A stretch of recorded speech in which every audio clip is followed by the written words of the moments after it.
यवतमाळ शहरातील वंजारी फैलात एका धक्कादायक घटनेत एका भोंदू बाबाने मायलेकींचा अमानुष छळ केल्याचा प्रकार समोर आलाय। अघोरी कृत्य आणि यातनागृहासारखी स्थिती पाहून पोलीसही हादरले। या प्रकरणी पीडित अल्पवयीन मुलीच्या तक्रारीवरून भोंदू महादेव परसराम पालवे उर्फ माऊली याच्या विरोधात विविध कलमान्वये गुन्हा दाखल करण्यात आलाय।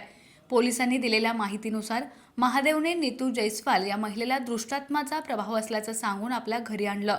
तिच्यासोबत तिची 14 वर्षांची मुलगीही राहत होती। सुरुवातीला धष्टपुष्ट असलेल्या मायलेकींवर महादेवने अघोरी उपचार सुरू केले। त्यांना डांबून ठेवण्यासाठी एका पडक्या जागेत पत्र्याची खोली बनवली होती। याच खोलीत त्यांना लघुशंकेसह सर्व विधी करावे लागत होते। उपचाराच्या नावाखाली महादेव या मायलेकींना गरम सळाखीने चटके देत होता आणि मारहाण करत होता। त्यांच्या अंगावर मारहाणीच्या अनेक जखमा पोलिसांना आढळल्या आहेत। पोलिसांनी मायलेकींना वैद्यकीय तपासणीसाठी रुग्णालयात दाखल केलं असून त्यांच्यावर शारीरिक अत्याचार झाले का याचीही चौकशी केली जाते। त्रिशाच्या तक्रारीनुसार भोंदूबाबाविरोधात बाल संरक्षण अधिनियम आणि जादूटोणा कायद्यानुसार यवतमाळ शहर पोलिसांनी गुन्हा दाखल केलाय।